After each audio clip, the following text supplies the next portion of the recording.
अस्सलाम वालेकुम दोस्तों, मेरा नाम है अजीम और आप देख रहे हैं मिस्टर इंजीनियर यूट्यूब चैनल। दोस्तों आज की इस वीडियो में हम आप लोगों को ये बताएंगे कि ग्री का जो डीसी इन्वर्टर एसी है 1.5 टन का, वो हीटिंग मोड के ऊपर कितने वाट कंज्यूम करता है, 1 घंटे के अंदर कितने यूनिट कंज्यूम करता है। अगर आप उसे दिन में 8 घंटे चलाते हैं तो आपको 1 महीने का कितना बिल आएगा। यहाँ पर कमेंट सेक्शन में कुछ दोस्त मुझसे ये पूछ रहे थे कि आप हमें ये बताएं कि ये वाला जो हीटर है ये ठीक है या हमें ग्री के डीसी इन्वर्टर एसी को हीटिंग मोड के ऊपर चलाना चाहिए, क्योंकि कुछ दोस्तों का ये मानना था कि जो ग्री का डीसी इन्वर्टर एसी है वो हीटिंग मोड के ऊपर इन इलेक्ट्रिक हीटर से कम वाट कंज्यूम करता है। आज की इस वीडियो में हमने यही चेक करना है और आप दोस्तों को डिटेल के साथ बताना है कि क्या एक्चुअल में वाकई ऐसा है या नहीं। तो दोस्तों चलते हैं वीडियो की जानिब और आप दोस्तों को चल के दिखाते हैं कि ये 1 घंटे में कितने यूनिट कंज्यूम करता है हीटिंग मोड के ऊपर। मुझे पता है वीडियो को तो आपने लाइक कर दिया होगा, तो चलते हैं वीडियो की जानिब। अभी दोस्तों जैसा कि आप लोग यहाँ पर देख सकते हैं कि हम अपने एसी के पास पहुंच चुके हैं। हमने इसको भी हीटिंग मोड के ऊपर टेस्ट करना है, मगर उससे पहले यहाँ पर जो मीटर्स मैंने लगाए हुए हैं उनके बारे में आपको बताता चलूं। यहाँ पर ये जो पहले वाला जो प्रोटेक्टर है ये सर्ज प्रोटेक्टर है, जो कि एक्स्ट्रा वोल्टेज और एक्स्ट्रा करंट को रोक लेता है। मिसाल के तौर पर अगर पीछे से ज्यादा वोल्टेज आएंगे तो ये फौरन से रुक जाएगा और हमारा एसी खराब होने से बच जाएगा। मैं आप दोस्तों को यही रिकमेंड करूंगा कि आप इस डिवाइस को अपने एसी के साथ जरूर इस्तेमाल करें, क्योंकि एसी एक महंगी आइटम होती है, तो इसलिए ये आपके एसी को खराब होने से बचाएगा। दूसरे नंबर पर यहाँ पर हमने HTC2 मीटर रखा है, जिसके ऊपर आपको यहाँ पर टाइम नजर आ रहा है, तकरीबन 6 बजने वाले हैं और यहाँ पर ये टेम्परेचर भी हमें बताएगा। यहाँ पर 6-in-1 मीटर लगा हुआ है, जिसका काम ये होगा कि हमें मैक्सिमम वाट भी बताएगा और हमें ये भी बताएगा कि 1 घंटे में आपके एसी ने कितने यूनिट कंज्यूम किए हैं। यहाँ पर आप लोग देख सकते हैं 17 डिग्री इस वक्त हमारे पास टेम्परेचर चल रहा है। 0.17 इसलिए कंज्यूम कर रहा है क्योंकि एसी के बटन को हमने ऑन किया हुआ है। ये स्टैंड बाई के ऊपर कुछ ना कुछ वाट कंज्यूम करते हैं। वोल्टेज की बात की जाए तो तकरीबन 240 वोल्ट से 250 वोल्ट तक वेरी कर रहे हैं। मैं यहाँ से इस एसी को टर्न ऑन कर देता हूँ। इसके रिमोट के फीचर्स के बारे में भी आगे चल के आप दोस्तों को बताता हूँ, मगर उससे पहले यहाँ पर देख लें कि हमारा एसी जो है वो टर्न ऑन हो चुका है। और यहाँ से मोड के बटन को आप अगर प्रेस करेंगे तो आप इसका मोड जो है वो हीटर मोड के ऊपर सबसे नीचे आपको हीटर मोड नजर आ रहा है। मैं जरा जूम करके आगे चल के आप दोस्तों को दिखाने की कोशिश करता हूँ। अभी मैंने इसको हीटर मोड के ऊपर टर्न ऑन कर दिया।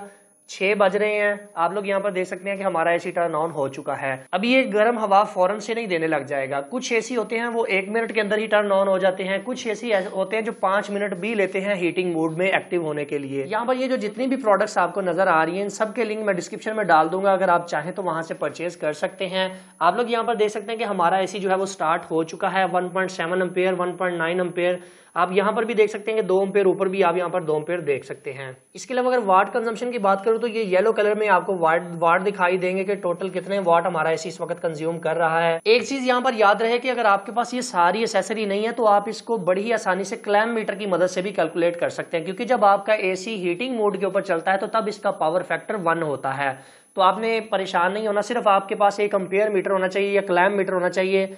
जितने वोल्टेज आपके पीछे से आ रहे हैं उनको आप एम्पेयर के साथ जरा दे देंगे तो आपके पास जवाब आ जाएगा कि जनाब आपका एसी इस वक्त इतने वाट कंज्यूम कर रहा है। दोस्तों अभी ये तकरीबन 5 एम्पेयर तक पहुंच चुका है। अभी इसका जो इनडोर यूनिट है उसका ब्लोअर स्टार्ट नहीं हुआ, अभी आउटडोर का जो ब्लोअर है वही चल रहा है। दोस्तों यहाँ पर इतना हमारा एसी स्टार्ट होता है, इतनी देर में हम यहाँ पर इसके फीचर्स को चेक कर लेते हैं। इन बटन्स की मदद से आप अपने टेम्परेचर को सिलेक्ट कर सकते हैं, अप एंड डाउन कर सकते हैं।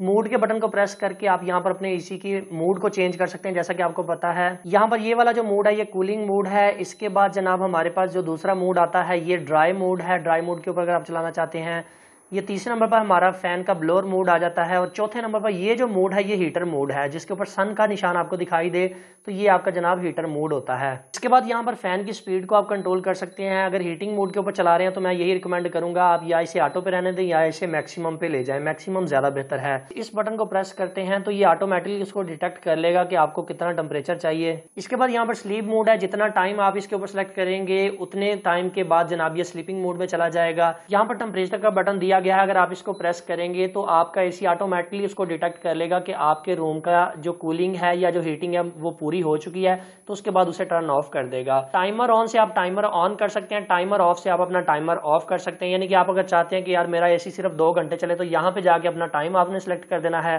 तो 2 घंटे बाद ऑटोमेटिकली आपका एसी बंद हो जाएगा। क्लॉक के बटन को प्रेस करेंगे तो यहाँ पर क्लॉक ब्लिंक करने लग जाएगा। इसके बाद ये टर्बो मोड आ जाता है। अगर आप इसको प्रेस करते हैं तो यहाँ पर ऊपर आपको टर्बो मोड दिखाई देगा। इसका मकसद ये है कि अगर आप अपने एसी को टर्बो मोड के ऊपर रखेंगे, अगर कूलिंग मोड पे है तो बड़ी स्पीड के साथ कूलिंग करेगा, अगर हीटिंग मोड पे ऊपर है तो बड़ी स्पीड के साथ ये आपके कमरे को हीट कर देगा। टर्बो मोड का सबसे बड़ा फायदा ये होता है। मगर एक चीज़ याद रहे कि आपका एसी फुली परफॉर्मेंस के ऊपर चल रहा होता है, मतलब कि मैक्सिमम परफॉर्मेंस पे चल रहा होता है, तो उससे आपको ज़ाहिर सी बात है एसी फुल पावर लेने लग जाएगा।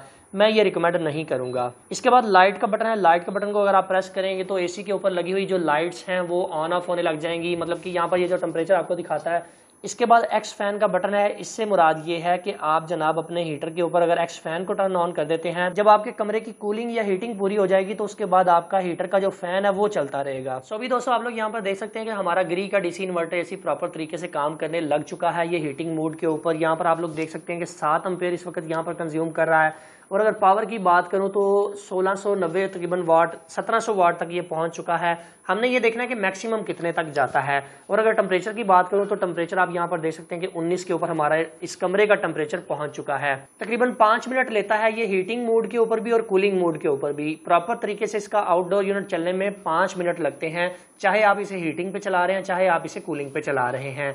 तो आप लोग यहाँ पर देख सकते हैं कि हमने 6 बजे इसे स्टार्ट किया था, अभी 6:09 हो रहे हैं और ये तकरीबन 17 से 1800 वाट के ऊपर पहुंच चुका है।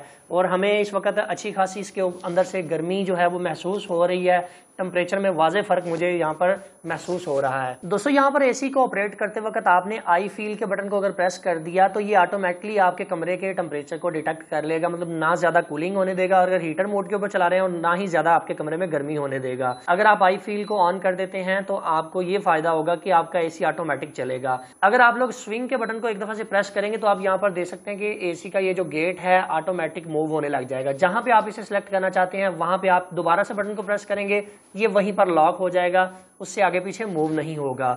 मैं यही रिकमेंड करूंगा कि आप इसे स्विंग के ऊपर ही रखें ताकि ये मूव करता रहे और प्रॉपर तरीके से आपके कमरे में हीटिंग प्रोवाइड करे। अभी दोस्तों आप लोग यहाँ पर देख सकते हैं कि हमारा एसी फुली फॉर्म में आ चुका है। 9.7 एम्पेयर की कंजम्पशन कर रहा है। स्टार्टिंग के ऊपर ये इतने एम्पेयर ही लेता है, बाद में जब आपके कमरे का टेम्परेचर मेंटेन कर लेता है तो उसके बाद जनाब ये अपने एम्पेयर को नीचे की तरफ ले जाता है। तो आप लोग यहाँ पर देख सकते हैं कि तकरीबन 2100 से 2200 वाट की कंजम्पशन इस वक्त ये मैक्सिमम कर रहा है। और जो हमारे कमरे का टेम्परेचर है वो बड़ी स्पीड के साथ ऊपर की तरफ जा रहा है और मुझे महसूस हो रहा है कि वाकई गर्मी की शिद्दत जो है वो बढ़ रही है यहाँ पर। दोस्तों भी हमने यहाँ पर ये चेक करना है कि मैक्सिमम 1 घंटे के अंदर ये कितने यूनिट कंज्यूम करता है। यहाँ पर यूनिट को निकालने का फार्मूला आप दोस्तों को बताता चलूं कि अगर आपके पास कोई भी ऐसी डिवाइस जो 1000 वाट कंज्यूम करती है, अगर आप उसे 1 घंटा चलाते हैं तो वो 1 यूनिट कंज्यूम करेगी। अब जैसा कि ये तकरीबन 2000 से 2200 वाट कंजम्पशन कर रहा है तो ये हमारा डीसी इन्वर्टर एसी आधा घंटा चलने पर 1 यूनिट कंज्यूम करना चाहिए इसको। मगर यहाँ पर एक चीज क्लियर करता चलूं कि ये इसके मैक्सिमम पावर है। अब जरूरी नहीं है कि पूरा घंटा या आधा घंटा ये मैक्सिमम पावर पे चलेगा। जैसे ही आपके रूम का टेम्परेचर मेंटेन हो जाएगा ये उसे टर्न ऑफ कर देगा।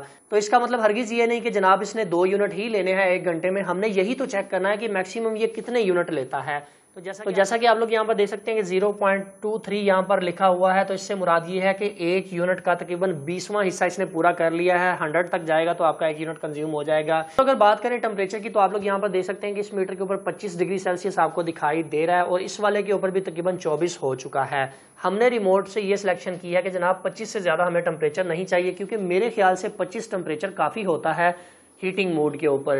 अलबत्ता आप अपनी मर्जी के मुताबिक इसको ऊपर की तरफ ले जा सकते हैं, मगर रिकमेंडेड ये है कि 25 तक ही रखें ताकि ज़्यादा वाट भी कंज्यूम ना करे और जल्दी के साथ आपका ये एसी जो है हीट कर दे। यहाँ पर एक और चीज़ क्लियर करता चलूँ कि हमने इसके ऊपर टर्बो मोड को एक्टिव नहीं किया, जस्ट आप दोस्तों को बताने के लिए मैंने एक दफ़ा बटन प्रेस किया था, तो अभी ये नॉर्मल कंडीशन में चल रहा है। तो आप लोग यहाँ पर देख सकते हैं कि एम्पेयर नीचे की तरफ आना शुरू हो चुके हैं, 4.9 के ऊपर आ गए हैं। वाट की जो कंजम्पशन है वो भी कम होने लग गई है। तकरीबन 1121 वाट इस वक्त हमारा ये एसी कंज्यूम कर। जैसा कि मैंने आप दोस्तों को बताया कि जो टेम्परेचर आपने इसके ऊपर सेट किया होता है, जब ये उस लेवल तक आ जाता है तो उसके बाद इसके एम्पेयर की कंजम्पशन नीचे की तरफ जाने लग जाती है। हर वक्त ये 10 एम्पेयर नहीं लेगा। अभी दोस्तों आप लोग यहाँ पर देख सकते हैं कि 6:15 हो चुके हैं। 6:05 पर इसने अपना जो काम है वो स्टार्ट कर दिया था, प्रॉपर तरीके से एम्पेयर कंजम्पशन करने लग चुका था। अभी कमरे के अंदर अच्छी खासी मुझे हीट जो है वो महसूस हो रही है। दोस्तों अगर बात की जाए रूम की लंबाई और चौड़ाई की, तो जो इसकी लंबाई है वो जनाब तकरीबन 15 फीट है और चौड़ाई की अगर बात करूँ तो तकरीबन इसकी जो चौड़ाई है वो 10 फीट तक है। और जो ऊंचाई है वो भी तकरीबन 15 फीट तक है। कमरा अच्छा खासा है, तो देखते हैं ये 1 घंटे में कितने यूनिट कंज्यूम करेगा। दोस्तों आप लोग यहाँ पर देख सकते हैं कि वाट जो है वो मुसलसल नीचे की तरफ आ रहे हैं, क्योंकि कमरे के अंदर अच्छी खासी हीट मुझे महसूस हो रही है। तो जैसे जैसे कमरा हीट होता जा रहा है वैसे वैसे वाट कंजम्पशन जो है वो कम होती जा रही है। दोस्तों जैसा कि आप लोग यहाँ पर देख सकते हैं कि इस वक्त हमारे पास टाइम 6:50 हो चुके हैं। तो 50 मिनट के अंदर तकरीबन हमारा 1 यूनिट भी होने वाला है। 0.99 का मतलब ये है कि आपका जब ये 1 हो जाएगा, तो ये देखिए अभी हम बात कर रहे थे तो यहाँ पर 1 लिखा नज़र आ रहा है, तो इसका मतलब ये है कि इसने अभी 1 यूनिट कंज्यूम कर लिया है। और अभी इस वक्त जो ये चल रहा है 4.4 के ऊपर चल रहा है, 1037 वाट इस वक्त ये कंज्यूम कर रहा है। 6:51 हो चुके हैं, हमारा एसी प्रॉपर तरीके से काम कर रहा है। अगर मैं टेम्परेचर सिलेक्शन की बात करूं तो आप यहाँ पर देख सकते हैं कि टेम्परेचर वहीं पर 25 के ऊपर ही हमने रखा हुआ है और कमरे में अच्छी खासी हीट इस वक्त हो चुकी है। दोस्तों यहाँ पर सवाल ये पैदा होता है कि हमें इस डीसी इन्वर्टर एसी को यूज करना चाहिए या हमें अपने कमरों को हीट करने के लिए रूम हीटर का इस्तेमाल करना चाहिए। तो मैं आप दोस्तों को यही रिकमेंड करूंगा कि आप अपने एसी को ही हीटर मोड के ऊपर चलाएं लें। अगर आपका ग्री का डीसी इन्वर्टर एसी जो कि G10 मॉडल है जिसका मैं अभी रिव्यू कर रहा हूं, अगर तो आपके घर में ये लगा हुआ है तो ये 50 मिनट के अंदर आपका 1 यूनिट कंज्यूम करेगा।